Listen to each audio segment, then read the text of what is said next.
Hello बच्चों, आज फिर स्वागत है आपका 11th के एक टॉपिक में। आज हम लोग पढ़ते हैं सर्कुलर मोशन। सर्कुलर मोशन मतलब हिंदी में वृत्तीय गति।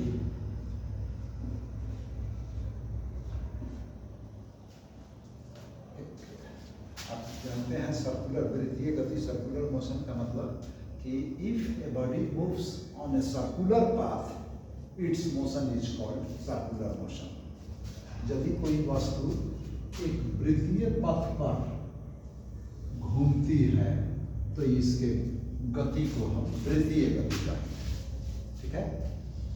अब इसमें आपको पढ़ना क्या है, सो देखिए। पढ़ना है मुख्य रूप से सेंट्रीपिटल फोर्स, सेंट्रीपिटल एक्सेलरेशन। लेकिन अब इसमें एक बात देखिए, थोड़ा सा समझने की है।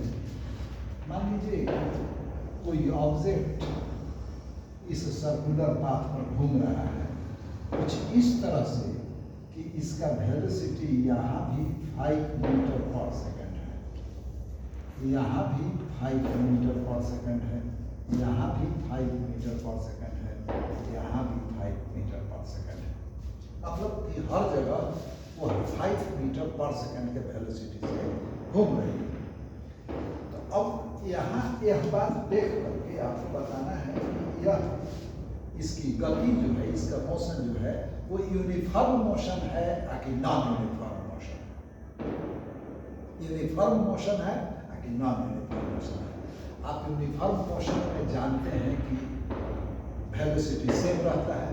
इसको देख करके आप कह सकते हैं, देखिए ये कहा यूनिफॉर्म मोशन, तो ये यूनिफॉर्म मोशन दिखाई पड़ रहा है लेकिन यूनिफॉर्म मोशन है नहीं। क्यों? क्योंकि वेलोसिटी में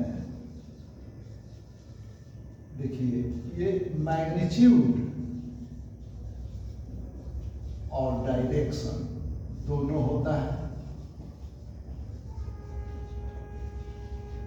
मैग्नीट्यूड और डायरेक्शन जब दोनों होगा तो इसमें आप देख रहे हैं कि आपके वेलोसिटी का मैग्नीट्यूड 5 है, लेकिन डायरेक्शन ये तो बदल जाता है। यहाँ यह इस डायरेक्शन में है, यहाँ यह इस डायरेक्शन में है, यहाँ यह इस डायरेक्शन में है, यहाँ यह इस डायरेक्शन में है। तो डायरेक्शन हमेशा बदल रहा है। ये यदि वेरिएबल है तो वेलोसिटी भी आपका वेरिएबल हो गया। मैग्नीट्यूड में भले चेंज नहीं हो रहा है लेकिन डायरेक्शन में तो चेंज हो रहा है। तो डायरेक्शन में चेंज हो गया तो इसका मतलब कि वेलोसिटी में भी चेंज हो गया, वेलोसिटी वेरिएबल हो गया। जैसे ही आप वेलोसिटी में चेंज की बात जानते हैं, सोचे तो ये हो गया कि एक्सेलरेशन भी इसमें उत्पन्न होगा, एक्सेलरेशन होगा। मतलब कि ये नॉन यूनिफॉर्म मोशन हो गया। लेकिन अब नॉन यूनिफॉर्म में भी केवल डायरेक्शन में ही चेंज हो रहा है, तो इसीलिए इसको नॉन यूनिफॉर्म नहीं करके यूनिफॉर्म सर्कुलर मोशन कहा जाता है। ये यूनिफॉर्म सर्कुलर मोशन हो गया। नॉन यूनिफॉर्म, अब यहाँ यदि 6 हो जाए, यहाँ 7 हो जाए, यहाँ 8 हो जाए तो मैग्नीट्यूड में भी चेंज हो रहा है। तो वो तो नॉन यूनिफॉर्म दिखाई पड़ा, लेकिन यह 5 है तो मैग्नीट्यूड सेम है लेकिन डायरेक्शन अलग अलग है। तो इसको हम लोग यूनिफॉर्म सर्कुलर मोशन कहेंगे। सर्कुलर कह दिए तो मतलब कि डायरेक्शन में चेंज हो ही करेगा। ठीक है, तो इसलिए इसको यूनिफॉर्म सर्कुलर मोशन कहते हैं। अब एक बात है कि आखिर इसके डायरेक्शन में किधर चेंज हो रहा है, तो उसी हिसाब से ये एक्सेलरेशन लगेगा। तो यहाँ हम देख रहे हैं कि इसको जाना चाहिए था यहाँ, तो ये आ गया यहाँ ऐसे। यहाँ इसको जाना चाहिए था यहाँ, तो आ गया ऐसे। तो इधर भी ये इधर मुड़ा, इधर भी मुड़ा, इधर जाना चाहिए था ऐसे तो इधर आ गया, यहाँ जाना चाहिए था ऐसे तो ये इधर आ गया। मतलब कि हर जगह ये सेंटर की ओर मुड़ रहा है। एक डायरेक्शन अलग से आप नहीं कह सकते कि ये ईस्ट वार्ड है या नॉर्थ वार्ड है या वेस्ट वार्ड है या साउथ वार्ड है, ये नहीं होगा। ये कहा जा सकता है कि इसके डायरेक्शन में हमेशा सेंटर की ओर चेंज हो रहा है। तो डायरेक्शन में सेंटर की ओर चेंज हो रहा है, तो इसलिए इस एक्सेलरेशन को हम सेंट्रीपिटल एक्सेलरेशन कहते हैं। सेंट्रीपिटल एक्सेलरेशन, ठीक है, हिंदी में अभिकेंद्र त्वरण। अब आप बात ये समझ गए कि यूनिफॉर्म सर्कुलर मोशन में भी एक एक्सेलरेशन लगता है जो सेंटर की ओर काम करता है, और उसका नाम है सेंट्रीपिटल एक्सेलरेशन, दैट इज अभिकेंद्र त्वरण। ठीक है, हम लोगों को मुख्य रूप से इसमें अभिकेंद्र त्वरण का समीकरण निकालना है। तब बात आप पूछ गए कि सेंटर, यहाँ मिटा के हम अब सेंट्रीपिटल एक्सेलरेशन निकालते हैं।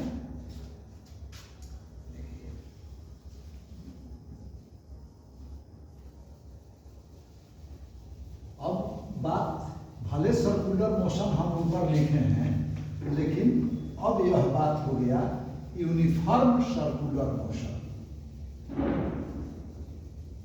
यूनिफॉर्म सर्कुलर मोशन, उसमें अब हम लोगों को पढ़ना है सेंट्रीपिटल एक्सेलरेशन।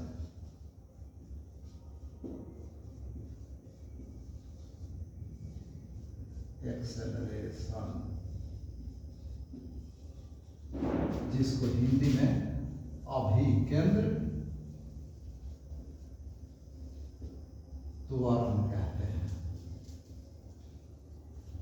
यहाँ यह अभि उपसर्ग है, हिंदी में उपसर्ग पढ़ते हैं समझे होंगे। केंद्र के पहले अभि उपसर्ग लग गया, इसका मतलब हुआ केंद्र की ओर। ठीक है, अब अभी इसका डिफिनीशन यदि पूछेंगे तो यूनिफॉर्म सर्कुलर मोशन में सेंटर की ओर लगने वाले एक्सेलरेशन को हम सेंट्रीपिटल एक्सेलरेशन कहते हैं। माने यूनिफॉर्म सर्कुलर मोशन में सेंटर की ओर लगने वाले एक्सेलरेशन को हम लोग सेंट्रीपिटल एक्सेलरेशन चाहे अभिकेंद्र त्वरण कहते हैं। ठीक है, हिंदी में खूब बढ़िया से कहा जाए तो the acceleration acting toward centre in uniform circular motion is called centripetal acceleration. Right, अब देखिए इसका फॉर्मूला निकालने के लिए हम मानते हैं कि m मास का एक ऑब्जेक्ट r रेडियस के, r त्रिज्या के एक सर्कुलर पाथ पर यूनिफॉर्म वेलोसिटी v से घूम रहा है। इस सर्कुलर पाथ का सेंटर c है। ये अपने मोशन के दौरान, माने गति के दौरान किसी समय बिंदु A पर होगा जहां इसका वेलोसिटी v1 है। एक छोटे समय डेल्टा t के बाद यह B पे आ जाता है जहां इसका वेलोसिटी v2 हो जाता है, यहाँ B पे। इतने समय में मतलब A पर उसका वेलोसिटी v1 था, कुछ देर के बाद B पर चला गया जहां उसका वेलोसिटी v2 हो गया। इतने समय में इस सरकमफ्रेंस पर वह डेल्टा s डिस्टेंस ट्रेवल करता है और इस सेंटर पे डेल्टा थीटा एंगल बनाता है।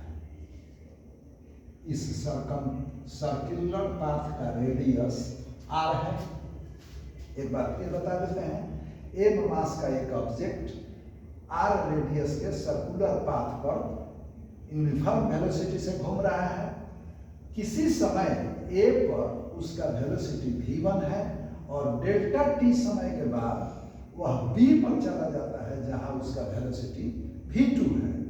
इतने समय में वह डेल्टा s डिस्टेंस ट्रेवल करता है परिधि पे और डेल्टा थीटा एंगल बनाता है सेंटर पे। अब आप कहे कि यूनिफॉर्म वेलोसिटी हम कह दिए तो v1 और v2 कैसे हो गया? तो मैग्नीट्यूड के हिसाब से आप ये मानिए कि v1 और v2 इक्वल है, बल्कि इसको भी हम मान लेते हैं। लेट इस यहाँ चूंकि डायरेक्शन के कारण अलग अलग होगा तो इसलिए ये अलग अलग V1 और V2 मान लिया गया। ये भी हम मान लेते हैं कि इतने समय में चेंज इन वेलोसिटी मतलब वेग में परिवर्तन V2 minus V1 is equal to delta V मान लेते हैं, यो मान लिए। यहां से चूंकि चेंज इन वेलोसिटी से ही हमको एक्सेलरेशन निकालना है, तो ये चेंज इन वेलोसिटी हो गया V2 माइनस V1। मैं थोड़ा सा हिंदी वाले लोगों को दिक्कत होगी, चेंज इन वेलोसिटी मैंने वेग में परिवर्तन, ये समझ पूछ जाएंगे। अब फार्मूला प्रूफ करने के लिए देखिए, यहाँ हम A से B भले आर्क हो, लेकिन B को यदि बहुत कम डिस्टेंस पर हम लें तो ए बी एक लाइन जैसा दिखाई पड़ेगा। ए बी सी हमारा एक ट्रायंगल हो जाएगा, ए बी सी एक ट्रायंगल हो गया। अब यहाँ करना है क्या कि इस ए बी सी के सिमिलर एक ट्रायंगल पी क्यू आर मानते हैं हम। ए बी सी के सिमिलर एक ट्रायंगल पी क्यू आर मानते हैं। पी यह पी हो गया, यह क्यू हो गया, यह आर हो गया। ठीक है, ए बी सी के सिमिलर एक ट्रायंगल पी क्यू आर बनाते हैं, जिसकी दो साइड्स यह V1 के बराबर हो जाए और यह V2 के बराबर हो जाए। मतलब ABC के सिमिलर एक ट्रायंगल पी क्यू आर हम बनाते हैं, जिसके दोनों साइड इस दोनों वेलोसिटी के बराबर हैं। ये ट्रायंगल सिमिलर है, तो ट्रायंगल सिमिलर तभी होगा जब यह कोण डेल्टा थीटा है, तो यह कोण भी डेल्टा थीटा के बराबर हो जाए। अब एगो बात यहाँ वेक्टर के सब्ट्रैक्शन ऑफ वेक्टर के घटाव से आप समझते हैं कि यदि एक वेक्टर ऐसे हो और दूसरा वेक्टर मान लीजिए कि इस डायरेक्शन में हो, इस डायरेक्शन में, तो इन दोनों का सब्ट्रैक्शन यहाँ हो गया, इसके अपोजिट डायरेक्शन में करेंगे तो ये हमारा दोनों के सब्ट्रैक्शन के बराबर हो जाएगा। तो इस स्थिति में V2 के टेल से V1 खींच दिया गया, तो पी क्यू हमारा दोनों वेक्टर के सब्ट्रैक्शन डेल्टा V के बराबर हो गया। इसकी कोई जरूरत नहीं है, ये हमारा पी क्यू दोनों के वेक्टर के अंतर के बराबर हो गया, घटाव के बराबर हो गया। अब यहाँ प्रूफ करना है, तो देखिए ट्रायंगल ए बी सी ये सिमिलर है ट्रायंगल पी क्यू आर। हम वैसा ही लिखे हैं, सी पर डेल्टा थीटा है तो आर पर डेल्टा थीटा हो गया। ये जब सिमिलर हो गए तो आप जानते हैं यदि ट्रायंगल समरूप होते हैं, सिमिलर होते हैं, तो उनके साइड प्रोपोर्शनल हो जाते हैं। तो इस हिसाब से हमारा P Q sorry P R upon A C हो गया is equal to P Q upon A B हो गया। एक और होगा ये Q R upon B C, लेकिन उसकी जरूरत नहीं है तो हम छोड़ देते हैं। ये पी आर हमारा पी आर है तो ये V1 के बराबर है, तो V1 हो गया। ए सी आर के बराबर है तो आर हो गया। पी क्यू डेल्टा एस के बराबर है तो डेल्टा एस हो गया। पी क्यू हमारा ये डेल्टा V के बराबर हो गया और ए बी डेल्टा एस के बराबर हो गया। तो इस हिसाब से डेल्टा V को हम एक तरफ कर लें तो यह V1 by R into delta S हो गया। ठीक है, अब डेल्टा टी से दोनों तरफ हम डिवाइड करते हैं, इधर भी डिवाइड करेंगे, इधर भी डिवाइड करेंगे, तो delta V upon delta T is equal to, देखिए V1, अब तो यहाँ V1 का डायरेक्शन से मतलब नहीं है, इसका मैग्नीट्यूड, ये लाइन इसके मैग्नीट्यूड को डिनोट करता है। तो V1 को हम V मान सकते हैं इसके अनुसार, तो इसलिए इस V1 को हम V लिख दिए by R into delta S by delta T हो गया। तो अब देखिए यहाँ delta V by delta T को आप आराम से A लिख सकते हैं, delta V by rate of change in velocity equal to A हो गया। अब V बाई R, ये तो V बाई R हुआ है, और delta S by delta T को आप फिर भी लिख सकते हैं, तो इस हिसाब से, और यह A equal to V square by R हो गया। A equal to V square वही सेंट्रीपिटल एक्सेलरेशन का फॉर्मूला है, लेकिन यहाँ के बाद हम यहाँ आखिर क्यों लिख दिए, यहाँ क्यों छोड़ दिए? तो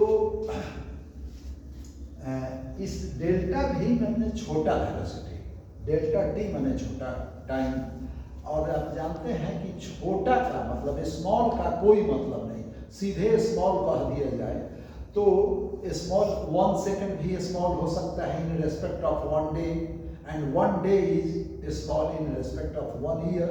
एक साल की तुलना करें तो ये एक दिन भी छोटा हो गया, तो छोटा का कोई मतलब नहीं होता है।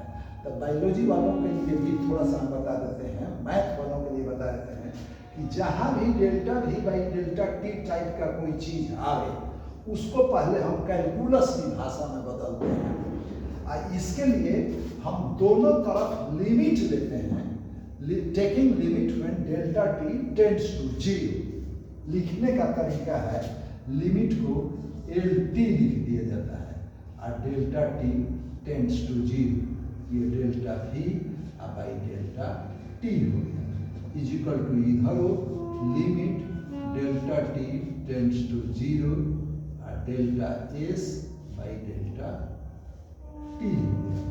अब ये लिमिट ले लिया गया तो ये आ गया कैलकुलस के डिफरेंशिएशन की भाषा में dV by dt is equal to, ये V बाई R भी यहाँ रहेगा,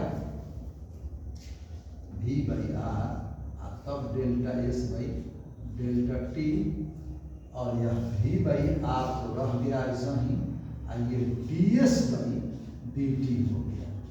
ये कैलकुलस की भाषा में आ गया ds बाई dt, तब इसका मतलब हो गया ये अब ये कहने में कोई दिक्कत नहीं है। तो और ये हो गया, यहाँ से 3 लाइन ये देख लेना है, A equal to V square by R, ठीक है, ओके। फिर से एक बार देख लीजिएगा, थैंक यू।